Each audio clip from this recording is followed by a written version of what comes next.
Hi, everyone, and welcome to Bitcoin Analysis Beyond the Block for July 2024, brought to you by Ainslie Crypto.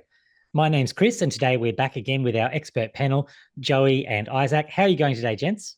Doing great. Good, mate. Look, Ready to get going.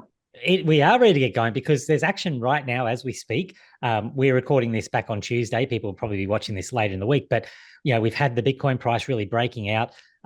We've gone through a period where it went down, and I know Isaac was talking about that last time. We were all a little bit skeptical, but sure enough, he nailed that pretty accurately. So lots going on, lots to discuss today. Let's get straight into it. We always have this agenda where we start with the big ticket items with the macro first, then we work our way down into Bitcoin market analysis and end up in some technical analysis. Starting us off today with the big picture macro, we've got our chart that we always show, the global macro cycle indicator.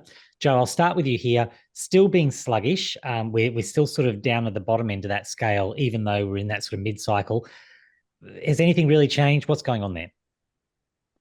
Leading on from last month, not a lot has changed. We're in that mid-cycle period where growth is reasonable and inflation's still reasonably low, but we expect it to start picking up towards the end of the year. The rate of change of inflation is definitely of it dropping, starting to slow. So it's basically a somewhat nearly a Goldilocks sort of period if you're looking at pure growth and inflation, where we expect once again going forward economic conditions to pick up as governments want to stimulate. And this is really important. I've had this conversation with a few people, whether it's on X or in other forums, where they're going, well, we're not, like, how can you say it's a Goldilocks period? How can you say it's a good period for all these risk assets when we're not seeing the markets really, not the markets, but the liquidity picture or the underlying growth picture or the inflation picture really kick off? And it's not necessarily about being, I mean, I'll flip to the next chart, looking at the ISM, which is US, looking at that growth. It's not necessarily about being in the pumping growth phase where all the gains happen, is it? No, that's exactly right. When we talk Goldilocks, we talk in terms of in the markets in general, not necessarily the economy.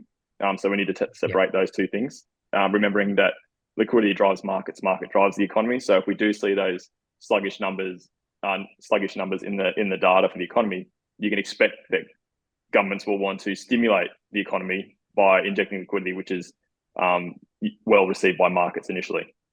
Now, we saw growth numbers in the US this at the start of the month when we got the report come out from the ISM. We had this big drop in services, whereas you'll remember previously it was looking quite good. We had that bit of divergence. It's come back down. I keep arguing we're not really that far below that 50 line. Like this is slight contraction. When we went forward and looked at our 3-month indicator, which sort of uses other factors coming in, it's looking like it's going to pick up again. Is that how you see the potential going forward here with the growth aspect of the US at least?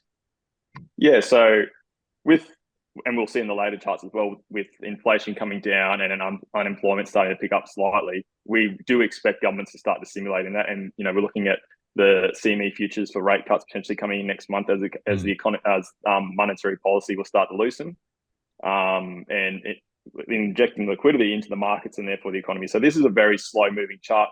Whilst we're going through this choppy period and basing out, we expect it to start to pick up towards the end of the year, which is what that orange leading indicator is trying to tell us there. Yeah, and that would, you can't necessarily panic here just because we're sitting slightly below that 50 line. And I keep highlighting as well, if you look at this sort of as a bit of an average, you've got somewhat of a rounded bottom that appears to be forming here. It just takes time to grind out, but overall, the economy spends more time above the 50 line than below. So you would be expecting that there is light at the end of the tunnel, potentially. Exactly. And we're only in slight contraction, exactly like you said. So, yeah, quite constructive going forward. And you mentioned inflation. I mean, I'll just pull that up here as well. We've got the lead indicator well below. In fact, it's now sitting below that 2%, which has been the line that everyone's looking at. Does this follow it down? Do we see the actual CPI numbers follow that down pretty reliably over the next months ahead? Well, we have been calling this for pretty much since we started this podcast at the start of the year. There's been a lot of rhetoric around inflation rising, and we just haven't seen it based on our leading indicator. CPI come in last week, it was slightly undershot. PPI was a little bit over, but in terms of core CPI, it was about on par or slightly under. So in terms of expectations of what we expected it to, inflation to actually end up in the US, it's right on where we expected it. And it's also heading in the direction of where the Fed wanted as well, which is why we're seeing those rate cuts priced in September. And what the Fed is wanting to see is really important here, because you were saying that before, and I know you were talking to me about this earlier in the week, that we're starting to see quite high probabilities of that cut coming at the first cut. And traditionally, I mean, we talk about this more in the other when we do the macro video later in the month, but traditionally, once they start, they don't, it's not a one and done. That's very unusual. Yeah, and it's not even about the 25 basis point cut. It's more of it like that really won't do a whole lot. It's about their intention and what they're actually signaling going forward. So yeah, I think this morning was a 91% chance of a 25 basis point cut and about an 8% chance of getting a 50 point cut. So it'll be interesting to see how that looks as we get closer towards September. That definitely we'll be watching that very closely, because I think that's going to drive a lot of this. We are going to now focus on global liquidity. It's something that is very important to us. It's sort of the foundation of a lot of what we look at. I always throw this slide up just to show that there's that correlation. Well, it's the causation effect, really, that we can say that global liquidity causes world financial asset prices to move. It's not the other way around. And that is quite important. I'm in the middle of a few debates on that at the moment, where people are saying, well, it's not lining up. It's like, well, you've got to remember liquidity is driving it, not the other way. We've seen the latest data that we've had come out for July really ticking back down. But again, the low in October 22, the tick down here, I think, is not necessarily anything to worry about at all. I know, Joe, we've been talking a lot about this in terms of China. Do you want to maybe elaborate a little bit more on why you're not concerned about this sort of little rollover we've had recently? Yeah, so in terms of liquidity and contributors to global liquidity, we're really looking at the US, China, and the MOVE index, which is effectively bond volatility, which are the main contributors to what we classify as global liquidity. The Fed is no longer tightening. They're certainly not loose, but they're heading in the right direction. The bond and MOVE index are being quite strong in terms of producing liquidity. They're quite stable, with bonds starting to actually go up or yields go down. That inverse relationship. And so really the last main player in terms of global liquidity is China, who have really in the last couple of months seen a lot of liquidity pulled out of their out of their financial system as they try to defend their currency. So really what we're waiting on here is, and what we've seen 40 banks in the last week collapse or basically disappear in China. So the withdrawal of liquidity in their financial system is definitely taking its toll. So going forward, if these things continue to occur, and also, they want to stimulate their economy as well, we would expect China's liquidity to start growing, or at least slow in terms of contraction, which would be positive for this chart.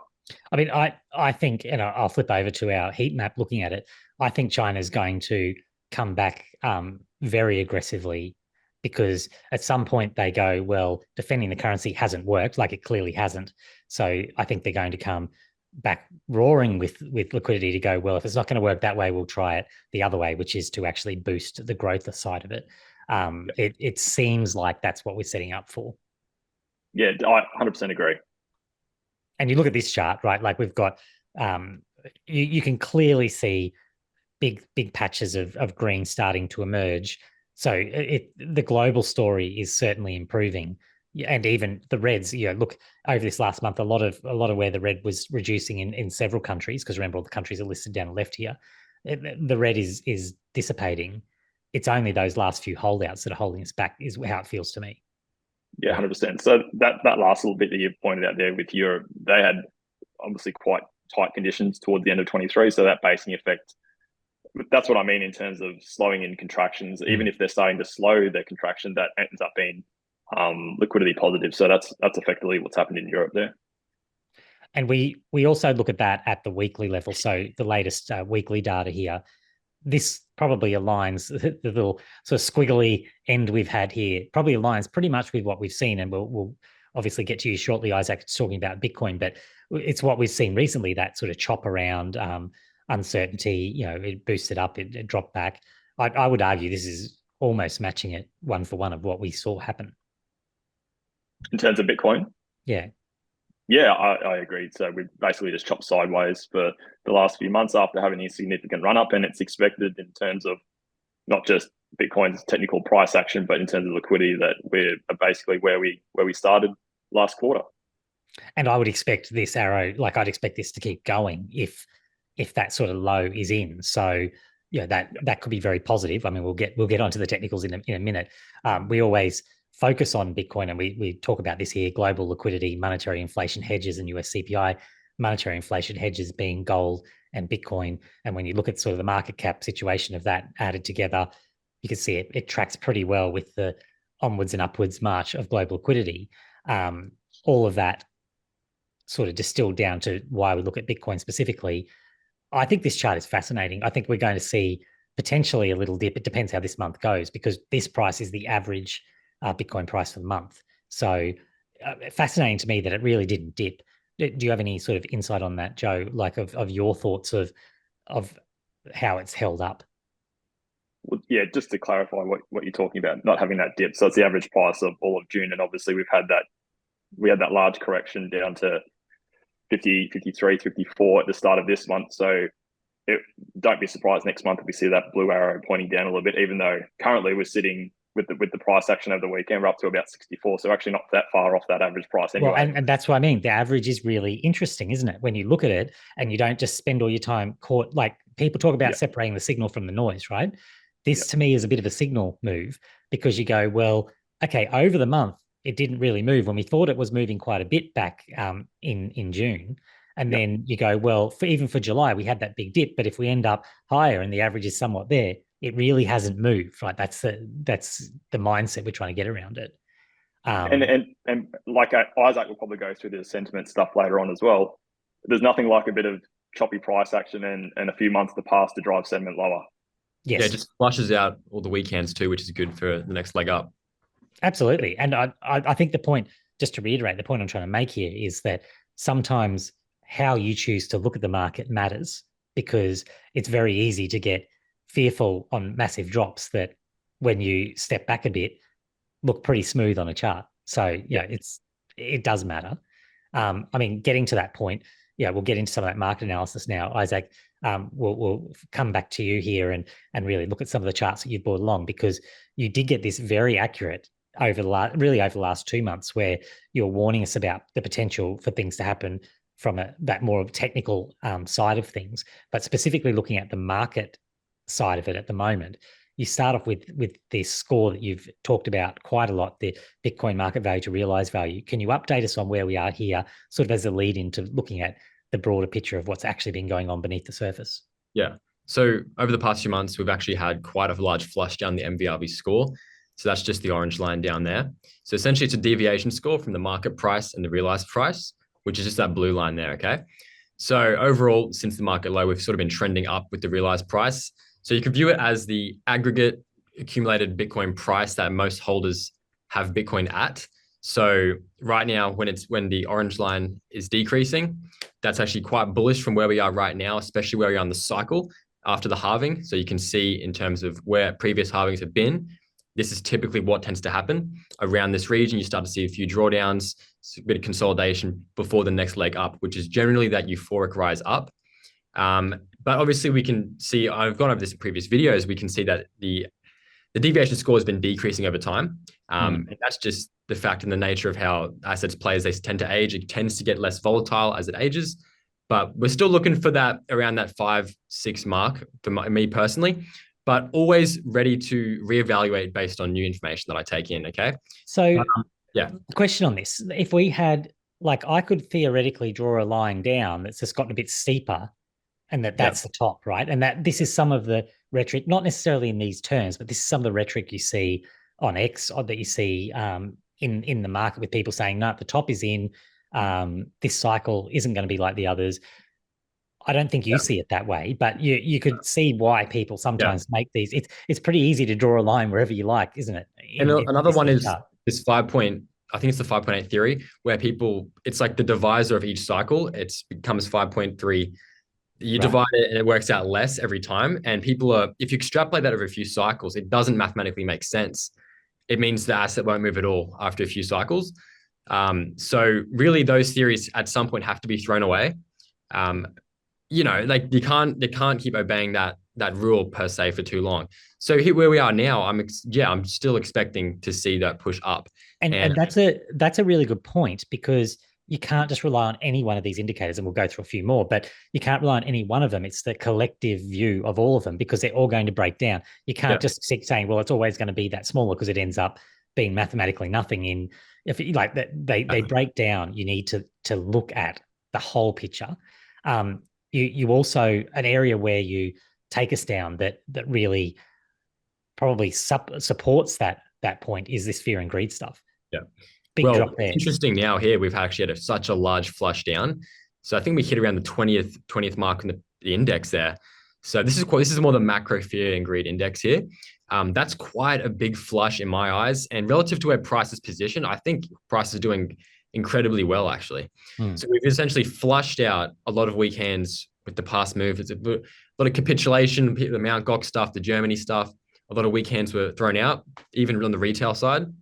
So I've also drawn those orange boxes to see when you do have these large flushes down, they're generally pivot points and where the market will tend to reverse. It doesn't have to happen, but we're going off statistics here, and every single time, for the most part, it has generally had a good reversal point, especially tying that into where we are in the cycle. So I've also drawn that red line on the left-hand side, which is 4 years ago.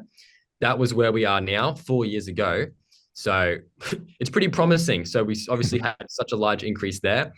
Obviously, the gain doesn't have to be, I think from that point, it was like a 6x or so. It doesn't have to be a 6x from now. And I'm not expecting that to be quite, like the price tag will be a bit too far for what I'm expecting personally.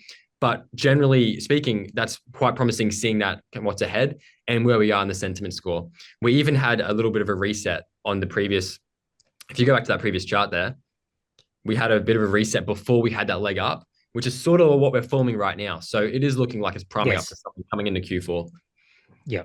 And this was more of a zoomed in, because you also like to give us sort of that more real-time view of sentiment. And the reach as well. Yeah, the recent low that we've just had hit like a really low point in the index. I think this obviously it's updated a bit because it's been a few days since we had that low, which also tied in relatively nice with the 60-day cycle. But we hit quite low in the index. I think it was like 0.1 or something around that region. So obviously, very oversold. Fear was in the market. All the forums were going crazy, saying it's over essentially. And yeah, as we know, we've gone over this. Those times generally mark a good reversal signal. And you also looked at the Google trends, and you've got sort of two charts here on that. It's certainly not rocketing off, is it? No, it's not. But one interesting point I would like to make, and I'm observing this, you can definitely see that throughout the rise we've had for this current bull market, you haven't seen the same amount of Google searches and all these different types of things, yet price has been able to appreciate quite a large amount, right? So I want to put emphasis on the fact that you don't necessarily need to have such large retail interest, even in order for that to happen. So price appreciation, which sounds counterintuitive in a way, but to me, it's evident by looking at that and the overlay, you can see that we don't have to have that to push price up. And I mean, Joe will talk about this a bit more. It also aligns with what we've been seeing, because we've had the institutional and another players and others that aren't necessarily doing Google searches, right? Like it's a little bit different. Yeah. Another thing I would like to add is generally when you have those very hype euphoria points in the market, when retail's flooding in, that's when you sort of have those big market corrections. So it might even just be more healthy to have a more steady approach to it, where it's not necessarily in 2 months the searches go like crazy and then it just dives down. It might just be more healthy to have that more gradual growth, which might be what we might see this cycle. But I'm not going to forecast in the future too far, because we don't know. Maybe we might have that hype coming in. No, but it is all very interesting, because it does line up with that bigger picture of what we've seen in the change in nature of the actual market participants as well. Active addresses, you brought this up last time. I think it was the first time we sort of we're talking about that. We've seen a little bit of an uptick here. Is that sort of what you were thinking would happen? Well, I think the uptick sort of occurred when the market was sort of downtrending. So I'm thinking that was probably because of the Mt. Gox and Germany stuff, and people sort of activating their wallets, doing whatever. Maybe they were selling, maybe they were accumulating. I mean, we don't necessarily know based off this active addresses, but there was activity, right? And you can see that obviously marked that support line in the last video, which is the green line, and we had that nice bounce from there. So maybe that's a level to look out for in the future, but still a chart I'm still investigating. And I think it's going to be quite important to look at as we go further in the bull market. Yeah, and that's a good point as well, because it's not necessarily one that we're absolutely confident is a signal of anything. Yeah. It quite possibly could be. So you have it on your radar. It's something that you're paying attention to, because you might say, oh, well, in combination with other points, it really does add up to something. Yeah, that's correct. This monthly Bitcoin analysis is brought to you by the Ainslie Group, Australia's trusted choice to buy, sell, and swap gold, silver, platinum, and crypto online or in our Brisbane and Melbourne showrooms. With over 50 years of operation, we're your reliable partner in wealth management. If you're looking to buy tokenized gold or silver anywhere in the world, check out the Gold and Silver Standard, the security of real-world precious metals combined with the flexibility of blockchain. Joe, I'll hand back over to you now. We've been talking about this for several months. The ETF flows, they're certainly something that catches a lot of people's attention and interest. You've been tracking it over this long period of time. Update us on where we are in that cycle of things. So recent history, we've had a bit of, the flows haven't been significant strong except for last week, where we actually had just over $1 billion worth of inflows, which was super interesting after 2 or 3 weeks of net negative of outflows. There's been a little bit of rhetoric going around on Twitter X that the people buying the ETFs would be paper hands, and as soon as they sort of lost their cost basis or fell below their cost basis, they would the ETF holders would sell. That's probably exactly the opposite of what's happened. So just based on data analysis, the average cost basis for ETF holders was around 55,000. You would recall that we traded down to as low as 53.5, I think it was. And well, that was last week, the start of last week. And what we saw throughout the rest of the week was over $1 billion of inflows. So the exact opposite of what everyone was trying to, well, not everyone, but some people on Twitter were trying to tell you what's going to happen. There were some very prominent names, we won't mention them, but there were some very prominent names who were thumping the table very loudly on that, saying, that they, from their analysis, the people holding were going to do exactly what you just described. When it shows up that they haven't, it's very interesting, because this is the sentiment cycle that Isaac was just talking about, that you see unfold on X in particular, isn't it? Yeah, 100%. So just there are people out there with some big names, but they're not always necessarily in the right or know what they're talking about. So take it with a grain of salt. Well, and just on this, the Larry Fink thing that we saw this morning, that's a big name that certainly changed his tune. That surely is part of this, right? Well, particularly, he's a trusted name. So everyone, all the large, I suppose we can call them boomers, who hold the majority of the wealth in the US, that's the guy they trust. That's who they've got their money with. So if he's on CNBC or whatever news network it is, telling everyone that he now backs it, well, they're going to feel nice, safe, and secure about putting their money into a BlackRock ETF. And to that chart that active addresses that Isaac had up before, that's going to be a completely different thing when people buy into the ETF, because that's just going to go into a handful of wallets. So that's not even going to show up, but price action is going to be quite positive. And I don't want to dwell on it too much, but I think the Larry Fink thing, when you combine that with the Donald Trump aspect, where assuming no more assassination attempts between now and then, he's talking to be headlining a Bitcoin conference, like that's got to be significant when you just consider how far we've come. Yeah, it's not just that; it's the Republican policy as well towards Bitcoin in terms of rights to hold Bitcoin and mine it, and privacy in a sense with their rejection of CBDCs. So markets like certainty, and the more it seems to be that Trump comes in on the odds, or more likely that he's going to be a victor, the better it seems to be for Bitcoin in terms of price action. We certainly saw that over the last 4 days. So a lot of positive sort of news-based tailwinds behind it there. You've brought this chart in this time. It's one we haven't looked at specifically before, but it's been in the back of our minds. We've talked about it a lot ourselves. Do you want to step us through this correlation with the dollar? So this chart here is the red or orange line or brown line or whatever you want to call it is basically the DXY. So the DXY is a basket of currencies against the value of a basket of currencies against the US dollar. Most of it's really just the euro. So about 57% is the euro, 13% is the yen, pound sterling, Canadian dollar, Swiss franc, and Swedish krona. They're only 3 or 4% each as well. Those last couple. But effectively what this is telling you is that Bitcoin is macro and macro is Bitcoin, which is effectively what we argue with our liquidity cycles. And what this has been telling us for quite a while is lows in the DXY or a weaker dollar generally lead to higher prices in Bitcoin. Now, when that dollar starts to strengthen, or when the DXY starts strengthening against other currencies, we see a reduction in Bitcoin's price, which actually coincides with a reduction in global liquidity as well. And why that matters in terms of global liquidity and the strength of the dollar is because there is so much US dollar denominated debt. If the DXY is quite strong, or if the US dollar is quite strong compared to your local currency, a lot of the money within the economy goes to servicing those debts. Whereas when the US dollar weakens, it frees up money to flow through the financial system and increase liquidity. So it makes sense. And I mean, we'll come back to this, I think, in future videos as well, just to have a bit of a closer look at what's happening with the dollar. I think we're at a bit of a turning point potentially for the dollar. We're not exactly sure that it rolls over here, but it's certainly compressing in this little like where we are at the moment. One way or the other, we'd probably get some decision out of that. You're not necessarily saying that the dollar going up means that Bitcoin falls, though. You're saying that it's really another one of these tailwinds if we do see a falling dollar.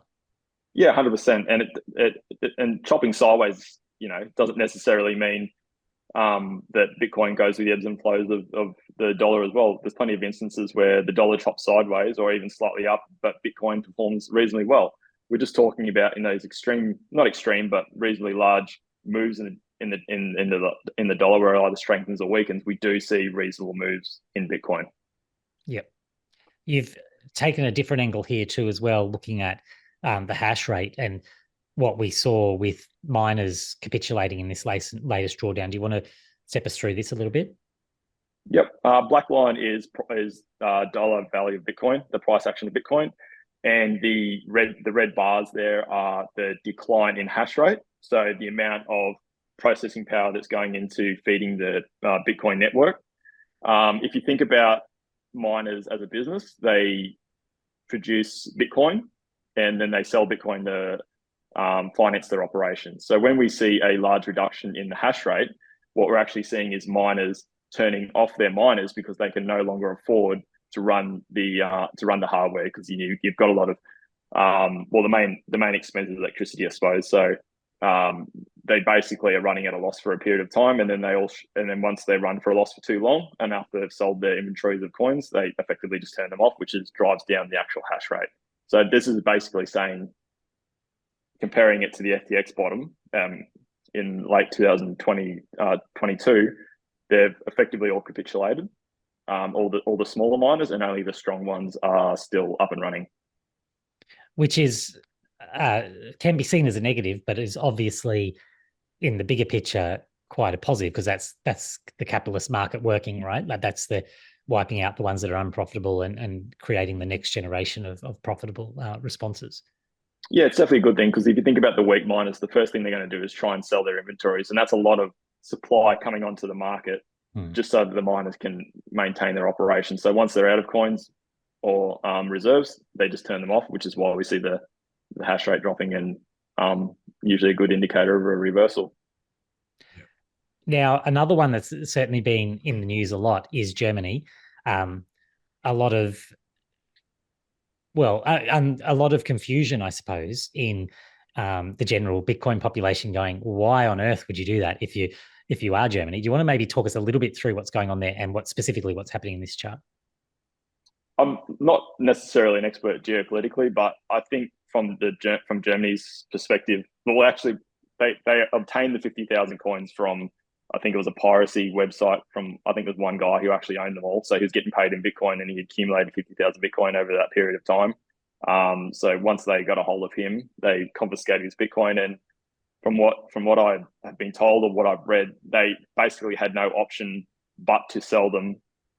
That's I don't know if that's true, but maybe they just wanted to fund some sort of deficit potentially. But so what this chart here is showing, you've got the black line there, which is price action, obviously, and then we've indicated when that blue line is when they started selling the Bitcoin. So you can see there was a little bit of selling initially, and the market the market did front run that, which drove a lot of fear in the market and caused that final capitulation.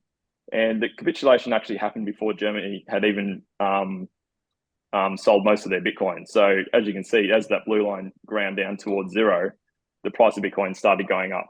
That's fascinating, isn't it? Yeah, it just goes to show how large and the liquidity of the market itself in terms of market liquidity, not global liquidity.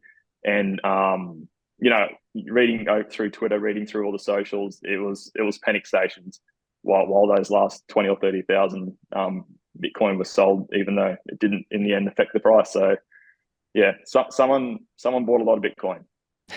And how bullish is that when you look at it, when you actually look at the chart and understand what was going on? It's extremely bullish because it means that that's now dispersed, that you don't have a central holder in the German government of 50,000 Bitcoin anymore. That's all over the place now. What was $3 billion worth of Bitcoin just there? And then you add in all the retail investors who were selling into that because they panic sold. So the billions and billions of dollars of Bitcoin was bought over the last week and a half. Very interesting. We'll end this section at least on the Bitcoin boring zone. That's a provocative title. Step us through that. Yeah, this is more of just a perspective chart, I suppose. We go through the halving. We go through what we spoke about with the minor capitulation because the subsidies aren't that high. A lot of Bitcoin gets sold. We get a bit of a consolidation period, which is what we're in now, potentially just about to leave over the next few coming months. And as we look at our macro backdrop, we expect the banana zone to line up with this chart, as in the banana zone for the rest of this the next 12 months. And that pretty much is a 12-month period there, isn't it? I mean, you look not quite, but a big. Well, to get to the end, it would be, but that you get this real. It could be about to kick off. Yeah, that's right. And even though it's about to kick off potentially, there's still, just keep in the back of your mind, there's still drawdowns along the way. It's not a straight line up, but if it looks anything like it did in 2017, we're gonna have a whole lot of fun. I like that. All right, let's get into the technicals. You've brought a whole lot of charts here, Isaac. We'll sort of whip through those to see what confirms what we've discussed so far. So remember, we start that big picture. We've got the global macro, then we've looked at the Bitcoin market itself, and now we're digging into the specific technicals of Bitcoin. Start off here with the cycles. Has that changed a whole lot since last time you updated us? Not much. So right around where we are, the only thing that's really changed is the stochastic is starting to more tick up. You can see that the stochastic RSI, which is the one above, starting to sort of flicker above. So it might resemble something like the 2017 run, which is what we were looking at before with the banana zone. Yeah. So we might get to see that, might flush up and then consolidate in the higher bands, which is quite bullish. But nothing's too much has changed. Obviously, we have those orange dotted lines, which are the halving periods. From here onwards, it's really just consolidation or upside. So that's where we're right now. So nothing too much has changed. And that green region there is generally a good take profit zone. So we're going to be keeping our eye out for that. And obviously we're going to keep our eye out the whole time for any anomalies that may occur along the way. But as a rule of thumb, that's a good region where we start to flip our biases and be like, yes, and just start looking. And reminding people that that's sort of late next year into potentially even into 26. You then zoom in a little bit, and I know you were showing me these charts before we'd had some of the recent price movement, and I'll give you full credit. You were calling this absolutely at the bottom there and when it was happening. But what's going on here at the weekly level? Yeah, well, it's funny because it all ties in, right? So we're obviously looking at the weekly stochastic, which also is coincidentally with the 60-day cycle low. But anyway, what we've seen a bit of a flip here. So the last one that I was looking at in the last video, we ended up seeing that rise up, but it wasn't really a full stochastic flip all the way to the higher band. And it was a fail. I would call it a failed stochastic. And obviously we've went back down the lower band. Now we've flipped again. So whether this is the one that actually takes it up back to the highs again, or it's the next one, I'm not going to necessarily know. But so far it's looking quite promising. And once we get in those blue bands and start to push up higher, I think that's going to be quite bullish for the market. But so far, it's looking quite good in my eyes. And when you zoom in even further, Yeah. so this is looking at it at that 3-day sort of level, it is ticking up into those blue bands, isn't it? Yeah. The 3-day, and you can also see in like the chart here from all the past sort of flips up into the upside. Every time we've sort of got the blue line and the red line, the orange line, sorry, into the band, a little amount through, it sort of pushes all the way up on the 3-day chart. So that's something we could expect if we start to see some more price appreciation coming in the next few days. So another bullish thing on the radar to keep your mind on. And people who will go, oh, but we haven't got a red line, so why we've got another green line? I mean, we very nearly had the red line right there, didn't we? Yeah, nearly didn't necessarily hit the out of bands, but you could put a red line there and say that was part of it. But because we clearly had a pullback. Like no one can argue that we didn't on that sort of time frame. Now the 60-day cycles, you mentioned them before, and you called this one quite early as well. People won't have seen that from the video, but you were pretty convinced when it was getting around this 65-day that we're seeing the low. Yep. I had 2 zones I was actually looking out for. So the first one you can see, which is where we had so if you just predate back to the orange, the start of the white line, that low there is one I was looking at in terms of the price. So you can see I was looking at that as a potential 6-day cycle low, or the next one, which would have broken the liquidity low. But obviously that first one failed. I think it hit around the 45-day mark, but since breaking through, we now hit the other one, which is now 65 days, taking out that liquidity from that wick. I was also speaking about a head and shoulders pattern that could have potentially played out. And what happened was it did the inverse, but that's fine because what you expect is when you come to support and you break support, you expect resistance. So support, when broken, you now expect it to be resistance, which is what we saw. So we broke that, turned it into resistance, which is that failed day cycle, went up a bit, turned to resistance, came down, took out the liquidity low on that last 60-day cycle. Also forming a bullish RSI pattern. So you can see down the RSI, we've got the RSI trending up, price is going down. So that's just forecasting the RSI just saying, well, we could expect to start to see price appreciate going forward, which is what we've seen. I just want to add one more thing here because with you in this, when we were doing this in real time at the time, the process is really important to understand because this was identified. And I know we were using the terms at the time of this is a potential cycle low. Like we were using those terms. It wasn't that it was definitely the cycle low. And then when we came down again, you used the terms, this is a even better potential cycle low because the fact that it had broken down again. But it's more convincing. It's a probabilities game. And that was that's how it happened in real time. That's what you were doing. There was a lot of good ones for this one because you also had the sentiment was very bearish at that point, right? Yes. The Germany. But it was also at the first point, but not as much. Yeah. So we've got another shot at it. Yeah. This one was better because it even took out that low, which would have wiped out a lot of people, and retail capitulated. And looking at those charts Joey was saying, that was pointing towards this and what's happening currently right now. And my main point from that is just we were strong conviction when we were there, but strong conviction when we were here as well. That's fine. It's more about the probabilities and playing them at the time. You don't go all in at either of them. Yeah, but exactly. You get more confident when you get a second shot at it. Yeah, and then the RSI is also right on the first one. The RSI is also a good tool to sort of base yourself and just see, well, if it's rounding off and we're starting to see, trend up, then we could start to see that low coming in, especially tying in with that sentiment and capitulation. Those two are like the perfect recipe for, a bottom. Support and resistance. I mean, you talked a little bit about that. You rely on that quite a lot when you're looking at the closer view. Yeah, I'll quickly cover on what I expect of the upside right now. Obviously, we've pumped up a little higher than what this chart has done because I made it last night. But I think to maintain good strength, we need to keep ourselves above the green line, which is the value area low, which I'll go into a bit more with the volume profile. Mm-hmm. But the value area low, the region. So once we can claim that confidently, we have an 80% chance of hitting the value area high, which I'll expand further on. But you can see there in the middle of the channel, I've also got the volume node, which is going to be a key resistance in my eyes too. You can also see the trend line going down diagonally. We sort of hit that quite well. I wasn't looking at that per se, but it also just ties into the swing failure pattern of the liquidity. But people were looking at that one on Twitter, I saw. And that's it. So volume. When you talk to this volume, because this is one that it's ever since you've been explaining it to me, is increasingly on my radar. It does matter where the volume sits. Yeah, correct. It does, because that's where a lot of transaction have occurred, and a lot of people will look to exit, or or maybe accumulate, depending on which way the market's facing. But where we are right now is, we've sort of regained access into the value area low of the channel. What I really want to see, like I just said before, is we need to stay within that and really maintain that. If we start to fall out of that, I think that's not going to be the best sign, and we could potentially start to head lower. But coming in the 6-day cycle and what just happened in the capitulation, I think there's a good chance, very good chance, we're going to start to consolidate here and push up higher. And then obviously we have a few resistance levels going into there, which is the volume node and then the value area high. But once you've confidently claimed the value area low, there's an 80% chance historically. That's just how the statistics have panned out in different markets too.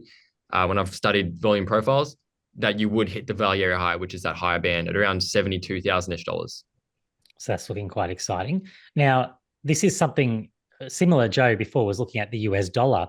You're sort of looking here at the S&P as another, loose indicator to use to give us some idea of when Bitcoin is being, or whether there's tailwinds or headwinds in the way. Yeah. Well, with this one specifically, I think the key to note here is the divergence that's occurred. Yeah. This has happened in past history. You can see down with the first high in the last bull market, we saw a reduction in the price. Yes, the S&P was still rising higher. But I guess the key here to note is that it always reverts back to the same direction eventually, according to what's been happening, right? So it'd be quite silly to expect that we just keep downtrending while the S&P is rising, especially with the macro backdrop coming in and what we're expecting going in forward in a few months, to be expecting that we're just going to keep decreasing. It doesn't make sense in my eyes. So it would make sense to revert back to what the S&P is doing, which is currently in an uptrend, which is quite in a steep angle actually, but it would make sense to continue. Yeah, because even with some pullback there in the S&P, there's still a big enough gap there in that divergence for Bitcoin to and the market lows in the S&P and Bitcoin have been pretty accurate. If you go back to that chart, you can see that it's been quite accurate. Yes, absolutely for the lows. Yeah. Makes sense based on our analysis of markets with liquidity driving markets, and both of them being risk assets. Exactly. One being more exponential than the other, of course. I completely agree. Now, the Pi cycle is one that a lot of people follow, and you think could add some value here as well. Yeah, nothing's really changed. Nothing's really changed in this one. It's just more of a macro trend in what we're looking at. Obviously, right. I think everyone knows it by now. We're just sort of seeing that crossover in the bands, sort of signals that the top's potentially in at that point. Right now, we're just still, post-halving, heading into that expansion phase where we start to see that, the mass appreciation in price. But yeah, obviously everyone's expecting the same thing. They're going to be looking for the crossover really. So yeah, I mean, there's not much to potentially add to this chart. I think it's just a tool to look at. And it'll become more useful, as you've said, when we approach the top, because it'll be another indicator at that time that we'll be using to say, well, we think the top's in. I love this chart.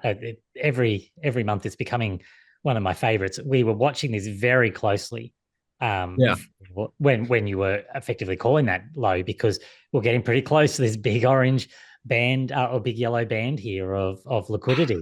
Yeah. We didn't hit it, and we're now well away from that. Part of me wishes we did hit it, because it would be just nice to clear that out. It's still there. It's a bit bothering, but definitely let's not lose sight of it. It's still there. There is a big band down there at that region. So obviously, like I said, if we fail the value to claim that value area low, I would be looking for that. But so far, so good. We're looking to be maintaining inside the channel. It's looking quite bullish to me. And even on the upside, we have a few liquidity bands at the top there, primarily that 72K region, which is quite a strong region. You can see the coloration there. It's quite yellow, which means there's a lot of liquidity up there.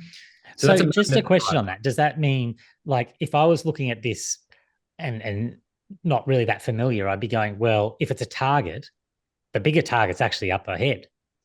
Yeah, that is exactly sort of how you would view it. And then also you got to factor in the orientation of the market, where we're heading. Are we in a bull market, a bear market?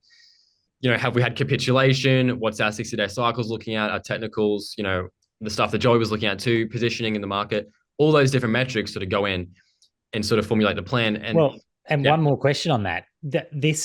If it still looked like that when it was approaching those highs, which it quite possibly would, this is potentially what sends it rocketing up, where you get one of those sort of big green candles that pushes it right up, because that's your forced liquidations, isn't it? Where you end up with people who were short the market at the top having to buy back in, and it just feeds on itself. So that's how you can get a spike well up into the 70s. Yeah, 100% correct. And likewise with the downside. So it works both ways. But yeah, there's definitely that band. The bigger band is on the upside. And I will say that right now. I know you're disappointed that it didn't hit that 50,000, Isaac, but in terms of people wanting to buy, the pain trade could be that it goes up because they're waiting for 50. So yeah, that's exactly it. Front running it. Yeah. Well, yes, because this only sells half the story, doesn't it? It's like a liquidation heat map, but it's not also telling you where all the buy orders were.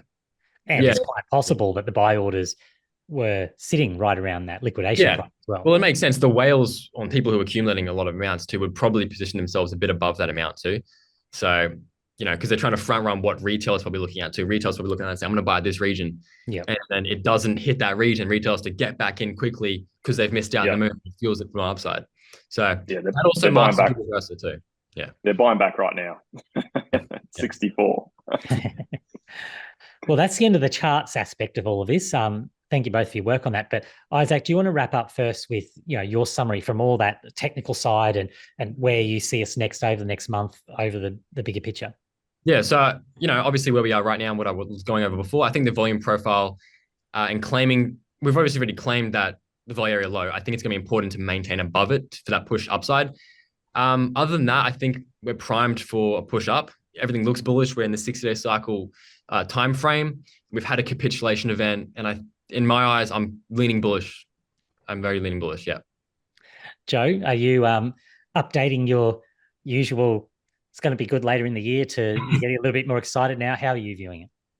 Well, I feel like the macro headwinds that we've sort of faced over the last couple of months are starting to dissipate, and the market's starting to price in more liquidity going forward. Like when you look at that heat map, you look at the futures for rate cuts and all that sort of stuff. So I would say it's potentially, it's still the same message. Like I can't pinpoint a day or week or even a month, but I'm very constructive on price action going forward, even though we've gone through somewhat of a choppy period recently. And my take on what both of you have presented today is kind of the same. This idea that it's exciting when you go through the flush out, because that's what we needed to happen. And is that people will always want it to flush out more. Like they'll always say it's going to go, whatever the low is, they'll say half of that is where it's going to end up. But we have been through it, and now we're starting to see that positive action. So I'm certainly feeling very, very bullish, and everything you presented today leads us that way. It's good to be past Isaac's one, the last couple of months where caution, because we don't like caution. We want the exciting stuff, and now we're back in the exciting stuff. So that's good to see. But thank you both very much for all your efforts on that today. Really appreciate it. It's been great. Thanks, Chris. Thanks everyone for watching. Yeah, we'll see you next month. Chat again soon.